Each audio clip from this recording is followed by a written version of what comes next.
Bonjour, alors dans cet exercice, on considère la fonction grand F définie sur 0 non pris plus l'infini par cette expression. D'accord? Et on note grand C, sa courbe représentative, donc un grand F, dans un repère OIJ. Première question, montrer que pour tout réel x appartenant à l'intervalle 0 non pris plus l'infini, grand F est une primitive de petit f qui vous est donnée également. Alors, c'est toujours la même méthodologie. À chaque fois qu'on te donne une soi-disant fonction, comme ici, qui va jouer le rôle d'une primitive de celle-ci, tu dois dériver ta fonction grand F pour espérer trouver ceci. Donc ça, c'est de la méthode. Donc je te l'affiche, j'attaque cette question donc. Et du coup, pour cela, on va montrer que la dérivée de grand F donne petit f, d'accord, là où elle existe. D'accord. Alors, petite remarque, en fait, cette fonction, si vous regardez bien, il y a ln de quoi? Ln de x plus 1. Donc en fait, x plus 1 doit être strict plus, donc x doit être strictement au-dessus de moins 1. Vous voyez, elle existerait, cette fonction grand F, à partir de moins 1, d'accord, comme ici, petit f. Mais l'énoncé choisit de me la faire étudier sur l'intervalle 0 non pris plus l'infini. Ce que je t'ai marqué là, ici, tu dois donc en fait tester une égalité de calcul, d'accord? On va devoir dériver la fonction grand F, et en fait, forcément, vu la question, ce que je t'ai souligné en vert, on doit trouver petit f. Donc à toi de bien dériver grand F, ne pas te tromper, et tu as en fait le résultat qui t'est fourni dans l'énoncé. Alors c'est parti, on observe cette fonction grand F. Là, vous avez une quantité, ça c'est important. Ici, j'ai un fois, et ici, j'ai une autre quantité. Donc s'il y a un fois entre des quantités contenant la variable à gauche comme à droite, ici, vous avez la dérivée à faire de u fois v. Et ensuite, moins la dérivée de 3x plus la dérivée de 7. Donc en fait, ici, la délicatesse, si on peut dire, est dans la dérivée de u fois v. Alors je t'applique cette formule, et donc grand f' de x égale la dérivée de x plus 1, d'accord, ici, la dérivée de x plus 1, c'est 1, fois l'autre facteur sans y toucher, donc u'v, plus, tu gardes ton u et tu multiplies par v'. Alors attention, c'est qui v'? C'est la dérivée de ln de x plus 1. La dérivée de ln de x plus 1, je te rappelle, c'est 1 sur x plus 1, mais sans oublier le fois u'. Et quel est le u' qu'on met au multiplicateur? Alors attention, hein, pas le u' d'ici, pardon. Donc si ça c'est ln de w, disons, la dérivée de ln de w, c'est w' sur w. Donc w' c'est la dérivée d'x plus 1, c'est-à-dire 1, sur W, d'accord? Et comme j'ai laissé l'autre facteur devant, tu peux voir qu'ici, ça va faire des simplifications. Ensuite, on continue. Moins 3x plus 7 se dérive en moins 3 fois 1 plus 0, donc moins 3. Et c'est ce que je te montre ici. Bon, une fois cette quantité. Et en fait, ici, on simplifie par x plus 1 qui est non nul, d'accord? Puisque x est différent de moins 1, on travaille sur 0 non pris plus l'infini. Donc ceci, ça fait quoi? Ça fait 1. Et 1 moins 3 fait bien moins 2, ln de x plus 1 moins 2, qui est en fait ton résultat de f de x. Conclusion, grand f est bien une primitive de petit f sur cet intervalle. Deuxième question, en déduire les variations de grand f sur cet intervalle et dresser son tableau de variation. D'accord? Alors, variation de grand f. Voilà. Alors, on réfléchit, je veux les variations de grand f. Alors déjà, il y a un truc qui est classique. Quand tu veux les variations d'une fonction, c'est de savoir ton théorème fondamental. Je vais t'appliquer ici la méthodologie, d'accord, comme tu l'as vu en première. Et donc, si tu veux les variations de grand f, je te rappelle le théorème, il faut que tu connaisses le signe de sa dérivée. La dérivée de grand f, de la fonction en question. Et donc, c'est qui la dérivée de grand f? C'est petit f. Donc, il te faut en fait le signe de petit f sur cet intervalle. Ici, je te remets une petite remarque, tout est relatif. Tu as vu cette année donc les fonctions petit f en première, en terminale. On t'a appris à dériver ces fonctions, d'accord? Et en fait, on t'a également fait la dérivée de la dérivée, dite dérivée seconde. Ma flèche rouge indique du bas vers le haut la dérivation, et nous on vient de t'apprendre les primitives, d'accord? Donc ce sont des fonctions, mais ce qu'il faut que tu comprennes, c'est que tout est relatif. Donc je vais t'afficher le fameux théorème fondamental, donc qui est en marron ici, et du coup ça veut dire quoi? Ben regarde, ça veut dire qu'en fait le signe de f', ton cours de première, va te déduire les variations de f, d'accord? Mais comme je viens de te le dire, tout est relatif. Regarde bien, si je décale d'un cran, eh bien en fait, le signe de f seconde, on l'a vu dans la convexité, va te permettre de déduire les variations de f'. On continue. Nous, on veut les variations de grand f. Il suffit de caler ceci au bon endroit et d'être cohérent. Je veux les variations de grand f. Et donc, si je veux les variations de grand f, il me faut le signe de petit f.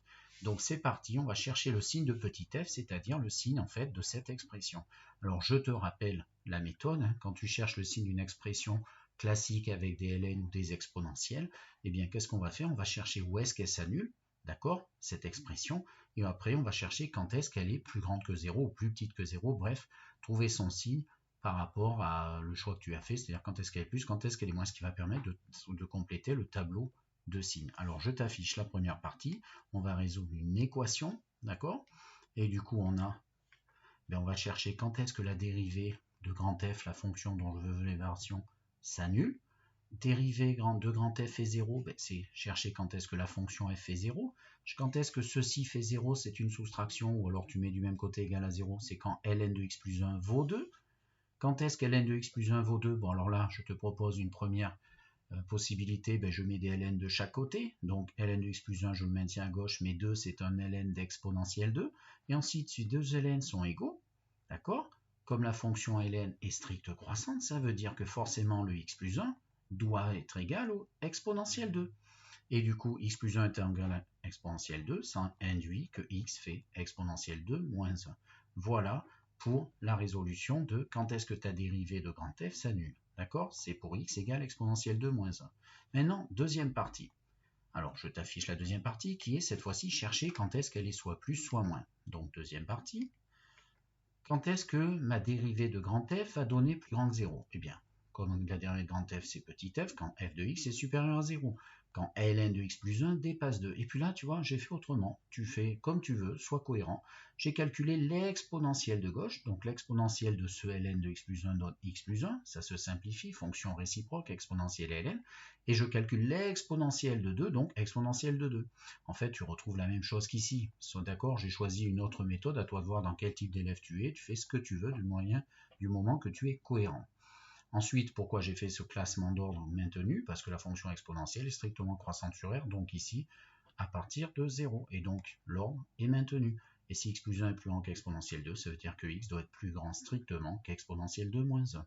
Voilà, j'ai fini cette étude de signe de ma dérivée, d'accord? Je sais où ma dérivée de grand F est positive et où est-ce qu'elle fait 0. Et on va pouvoir passer au bilan final, construire le tableau de variation. Donc je t'ai fait un petit rappel, un bilan. Ma dérivée de grand F s'annule pour cette valeur particulière et ma dérivée de grand F est positive quand x est plus grand que ce nombre. Donc c'est toujours pareil, je t'ai laissé le tableau, c'est un réflexe. Là c'est le fameux théorème fondamental donc de première qu'on va réutiliser ici. Donc je te rappelle, première ligne, la variable x, d'où à où elle varie. Je t'ai mis ici une double barre parce qu'on va l'étudier sur 0 nombre prix plus l'infini. Donc ici j'indique 0 minimum maximum.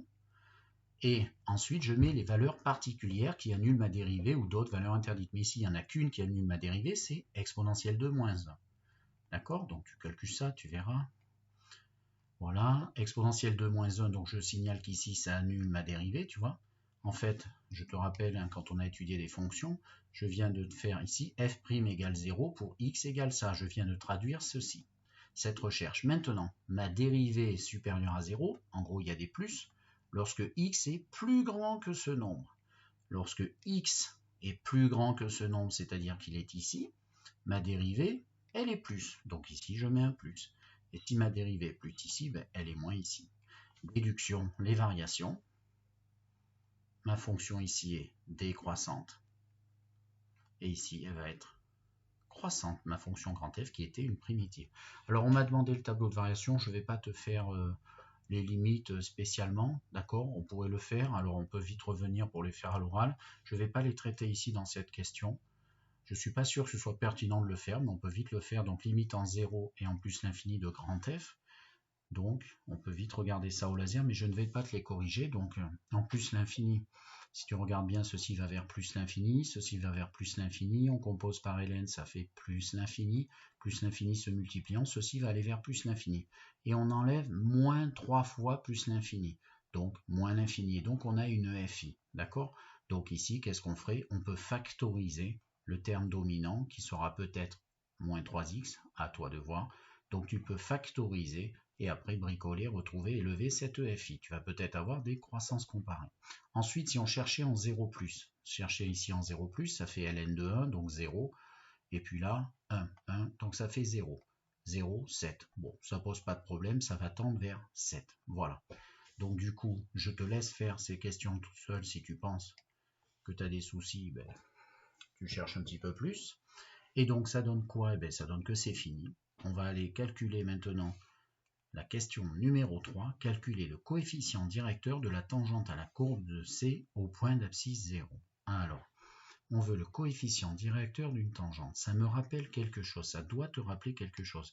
Et donc, je te mets des petits souvenirs, d'accord, de ton cours de première et que l'on t'a rappelé en début de terminale, lorsqu'on a fait la dérivation. Et donc, ça donne quoi? Alors, je t'applique ça, voilà.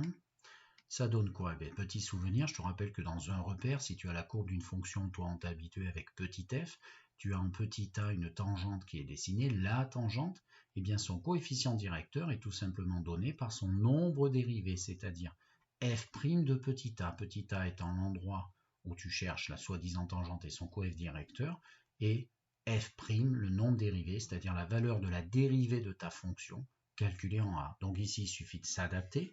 Donc nous, qu'est-ce qu'on veut? On veut le coefficient directeur de la tangente, mais à qui? À la courbe de grand C, c'est-à-dire à la courbe de, ici, vous voyez, c'est grand F, à la courbe de grand F. Donc il nous faut quoi? Il nous faut grand F' de, et où c'est qu'on veut l'action? En 0, donc grand F' de 0. Voilà, c'est exactement la même chose, il suffit d'adapter par rapport à ce qu'on te demande. Et du coup, c'est ce que je te marque ici. On veut le coefficient directeur de la tangente à C grand F en 0. Donc il nous faut la valeur de grand F', ce que je t'ai mis ici, la dérivée de grand F, ou ça en 0. Et grand F' de 0, vu que grand F' de x égale f de x, ben c'est f de 0. Et f de 0, tu prends ta fonction qui était petit f et tu remplaces les x par 0, ça fait donc ln de x plus 1, donc 0 plus 1 moins 2. Ln de 1 c'est un 0, donc ça fait moins 2. Voilà.